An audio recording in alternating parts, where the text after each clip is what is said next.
Good morning, everybody. This morning I am recording the very first episode for the Allison Loves Math podcast.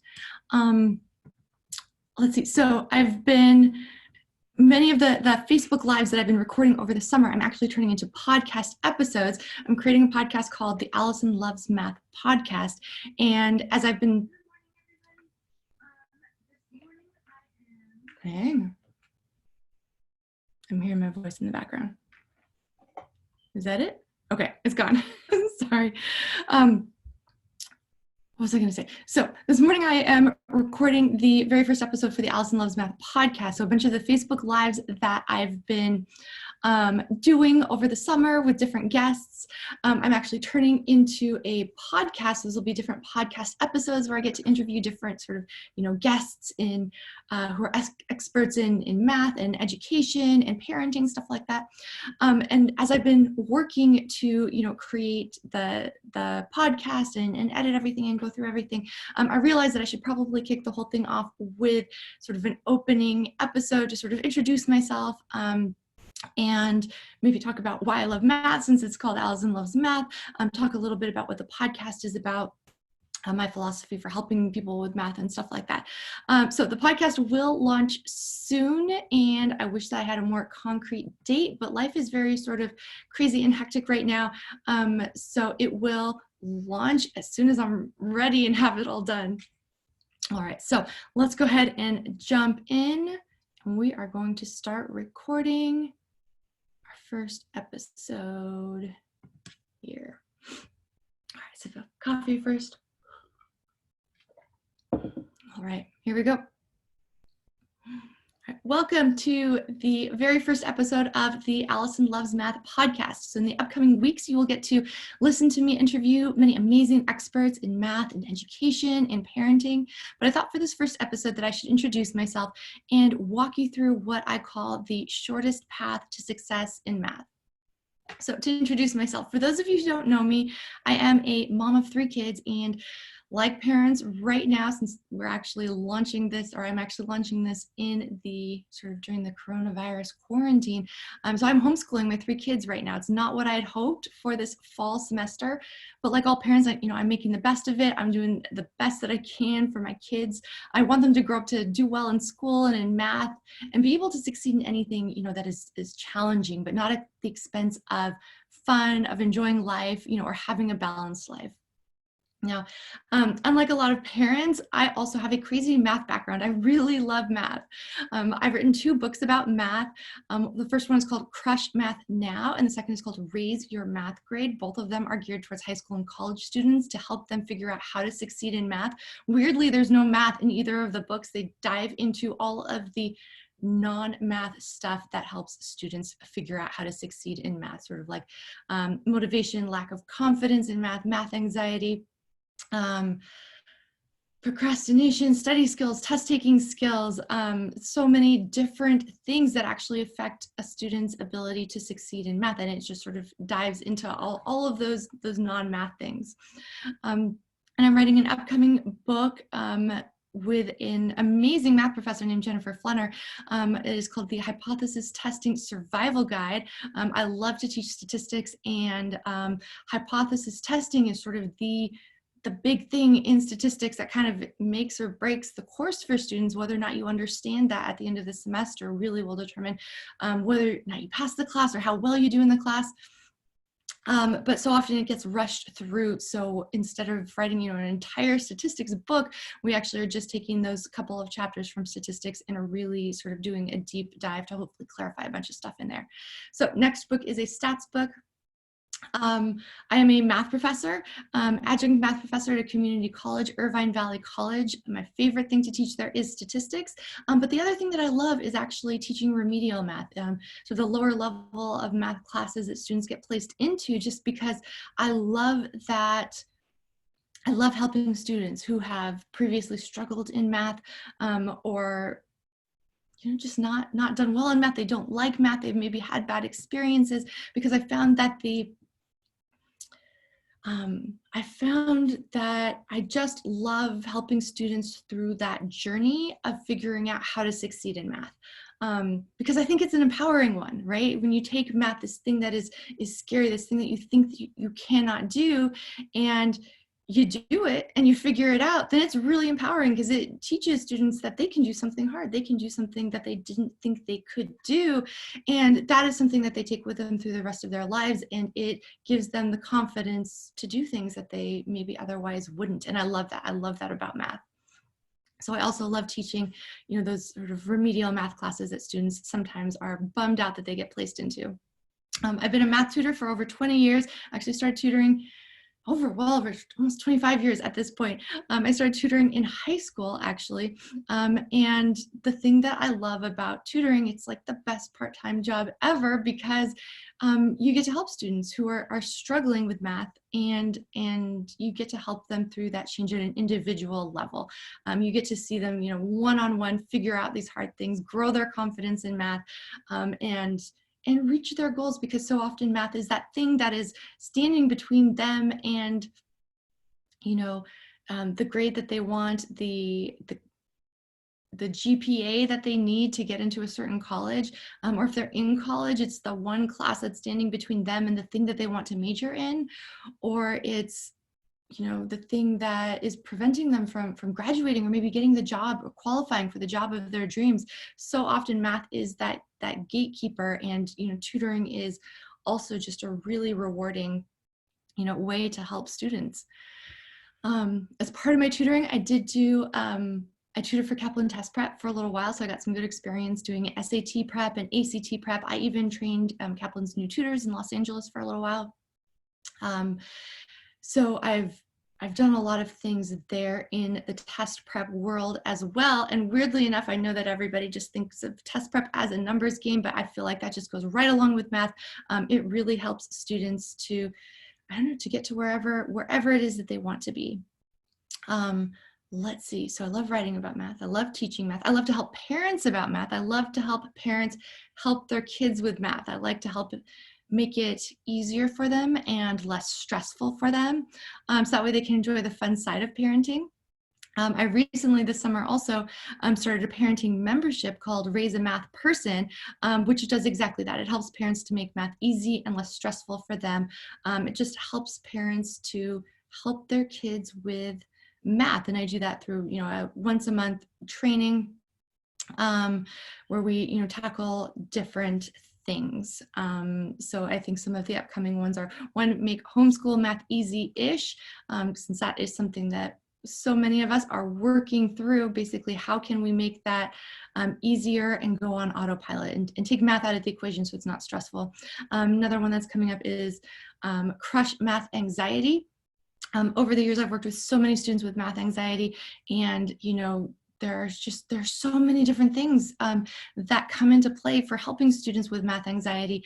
So I share a lot of my ideas with that. So I love to help parents help their kids with math. I'm trying to think what else. There's so many different ways that I love math and have had math be a part of my life.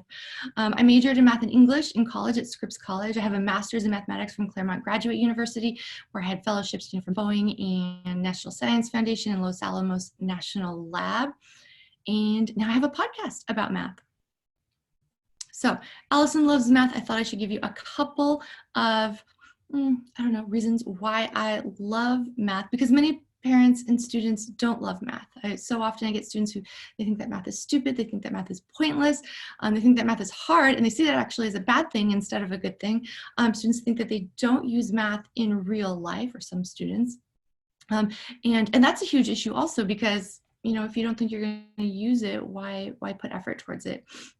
In fact, one time in one of my classes, actually several of my classes, but I remember the very first one was the most memorable for me. I asked my class, why do you need math? And I thought I would get a bunch of different answers from students. I didn't have one of those classes where everybody was silent all the time, but nobody answered. Nobody had an answer. And I just sort of waited. I waited for somebody to try to give me an answer. And finally, somebody reluctantly raised their hand and said, so we know how to tip our waiter?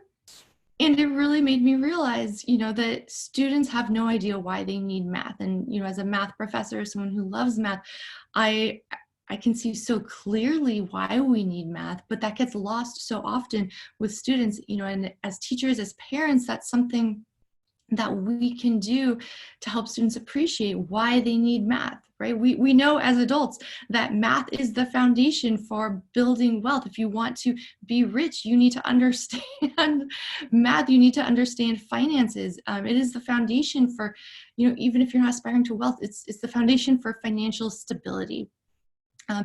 And it allows you to figure out how to solve complex problems. And let's be honest, the world is very complex, and we need people who can solve those complex problems. So math enables you to increase your impact on the world, to solve those big problems.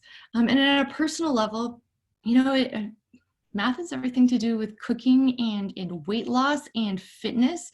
All right. So it's the foundation for a healthy life, for being a healthy person. I think that math is also the foundation just generally for awesome decision making. So often we make decisions based on impulse or emotion. I see those advertisements for a pretty new car. I want that pretty new car. And we just want to get it, or maybe it's something smaller. But math enables us to, sit down and make some of those decisions, right? Based on our finances and on our budget and what our long-term financial goals are and what we need. Math is the foundation for awesome decision making. Math can help you change the world. Math, I think, if you use it in different aspects, right? We talked about finance and health and decision making. Really, knowing math can elevate your whole life. And so I encourage you as a parent, as a teacher, to make sure that the students in your life understand that, because that is a key for motivating them. That is the key for them, getting them to actually work hard, because we should always know why we need to do something. We don't want to raise children and students who are simply going through the motions and doing math because they're told that they need to. We want to raise children and students who are doing things because they know why and they recognize that they're important. That way they will go on to do things that are important and focus on the things in life that are important. So make sure that your students and your children know why they need math, okay? And you don't have to like math as a parent yourself in order to recognize its value. So make sure that they understand its value. Okay, so one of the other things that I want to cover in this very first episode is a quick rundown of the shortest path to success in math, because it's sort of the thing that links a lot of these different episodes together. As you will see, I interview a lot of parenting experts, and we have some that we're talking just about baking and about health and fitness. Sometimes I'm interviewing teachers, but there's a lot of different aspects of math that you'll find, and the link here is what I call a path to success in math. And there's really 5 steps here, and they bridge that gap between struggling in math and succeeding in math, because so often students consider themselves a math person or a math person or not a math person. They're succeeding in math or they're not succeeding in math. But it's that in between, right? It's how do you go from one side to the other that is so confusing. The students just don't know what is that path from struggling to success in math. And so those 3 steps that are in between. The first one is to identify your obstacles to success, right? What are the things that are holding you back from succeeding in math? Because so often students don't get past, I just need to study more.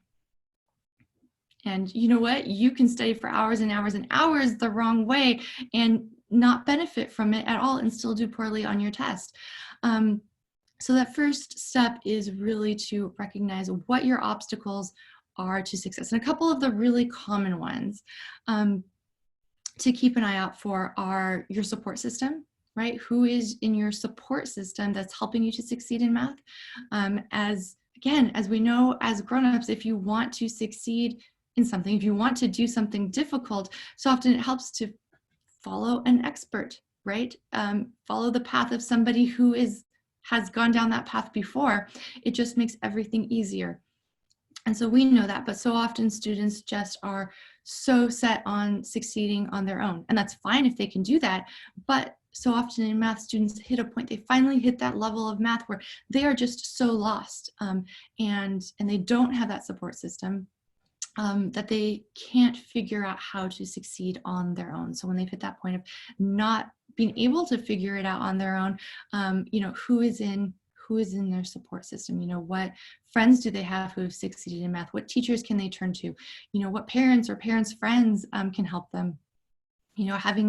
Knowing who's in that support system, and then utilizing it, right? Having the confidence to reach out. It's actually a scary thing for students, to reach out for help is something important.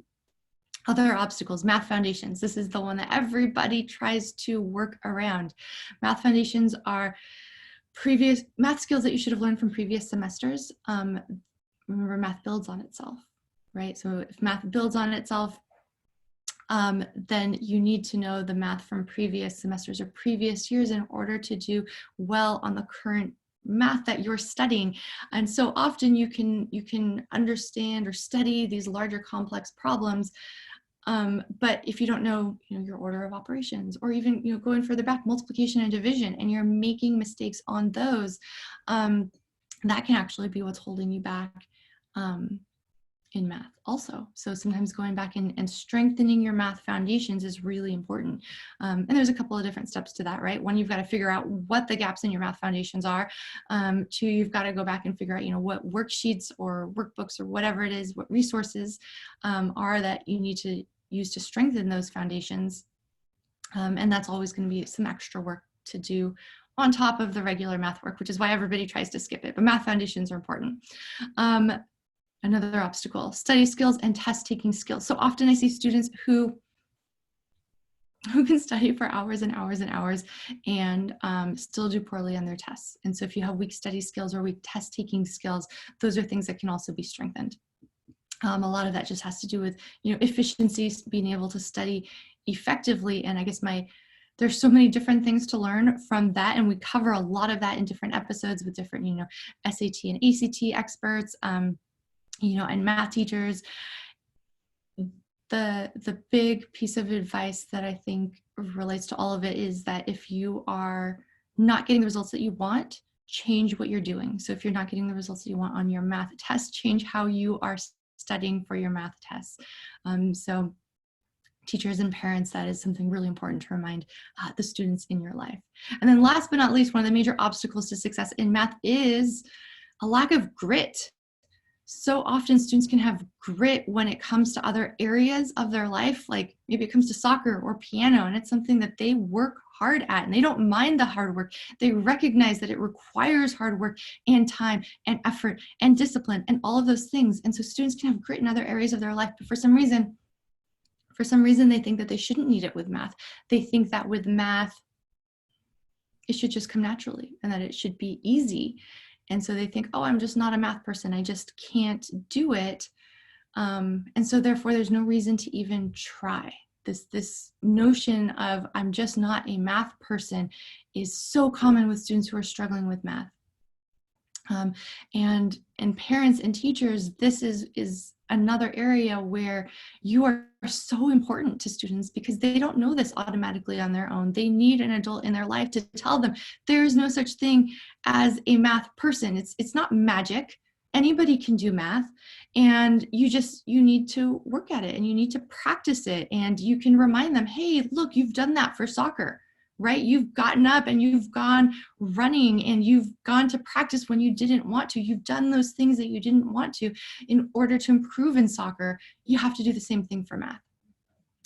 So that's an important, honestly, grit. Grit is a common obstacle to success in math. So these are some of the obstacles that I encourage you to identify or help your child or students identify as obstacles to success in math. And then, identify the biggest one and then go all in and try to change it. All right, so in terms of our path to success in math, we've got one is, lowest level students struggling with math.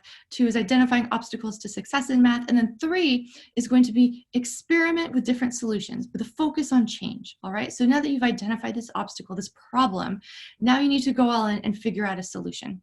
Okay, and just like all math problems, there's a solution. It's just a matter of finding it. So step 3 is really experimenting a lot, and I encourage you to try lots of different things, recognizing that not everything's going to work. So often students will try a different study routine and it doesn't work, and so then they just give up automatically.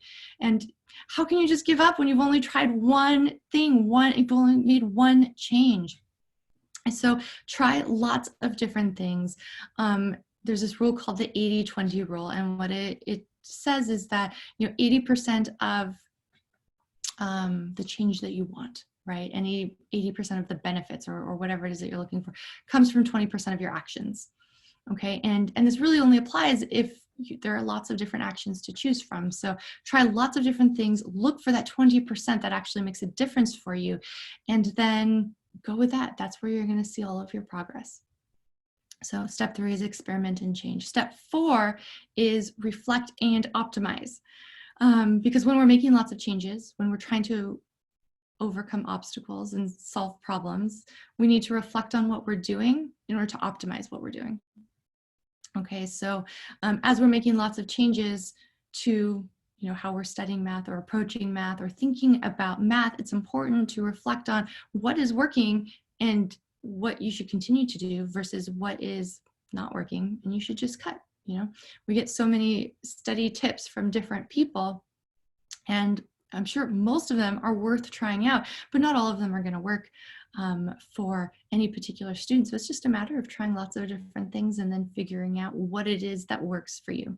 And then step 5, of course, is success. And the goal here actually is not to succeed in math and have it take over your life and be really stressful and time consuming and not leave time for the other things that you enjoy in life.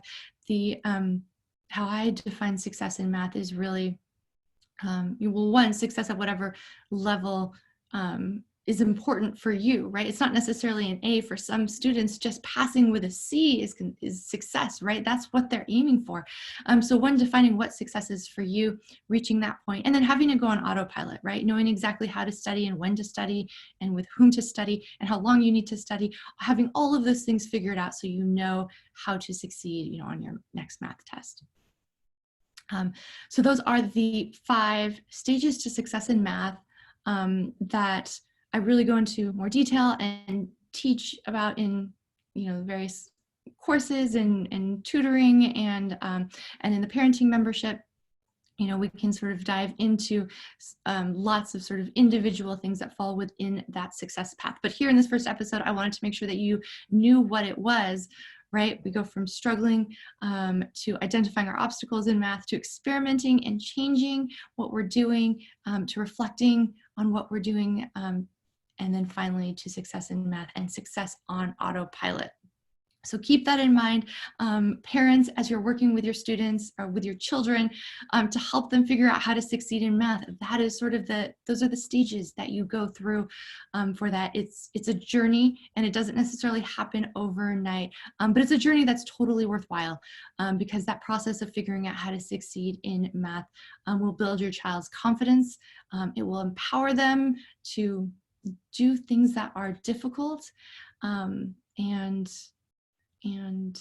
yeah, it's important. It's an important one. I really believe that all students should, at some point in their education, figure out how to succeed in math.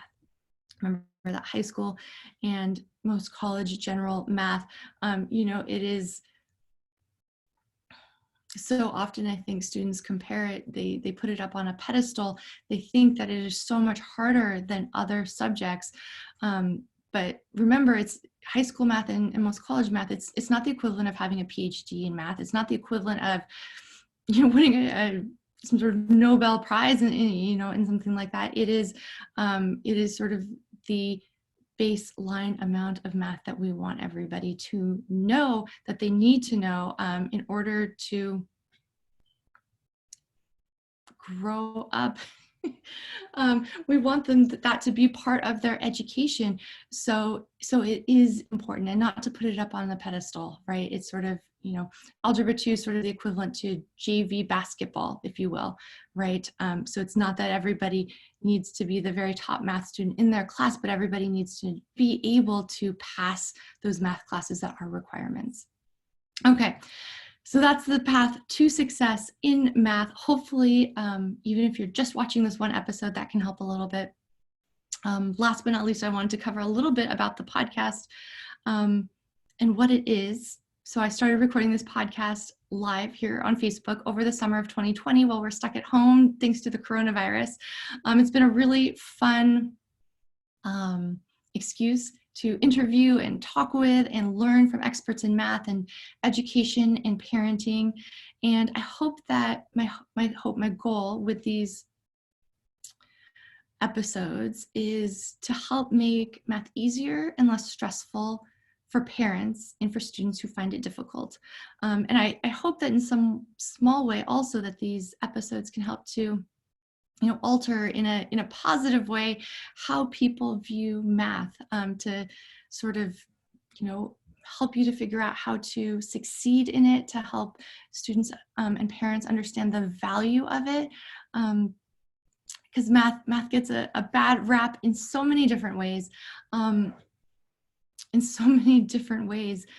but, remember, it's that journey of figuring out how to succeed in math that is important, all right? Even if it's not the specific math, the log equations, right? Or the graphing functions, that a student might not get excited about. It's that whole journey of figuring out how to succeed in math that is empowering. It builds students' confidence. It builds their grit. It builds their problem-solving skills. It builds their discipline and their ability to overcome obstacles and succeed in different situations, and all of those things are very important. So if I can leave you with one final thought for today's first episode of the Allison Loves Math podcast, it's actually that life is short, right? As teachers, the time we get with our students is short. As parents, the time that we get with our kids is short. And I know it's hard to remember that when we're in it, day in and day out, doing all of the work and juggling all of the things that need to be juggled. But life is short. But our impact on our kids is vast and far-reaching. So don't let a little bit of math stand in the way of their dreams. Encourage your kids to dream big, and never let a little bit of math stand in the way of their dreams. So that is all for the first episode of the Allison Loves Math podcast. Have a great day. Bye.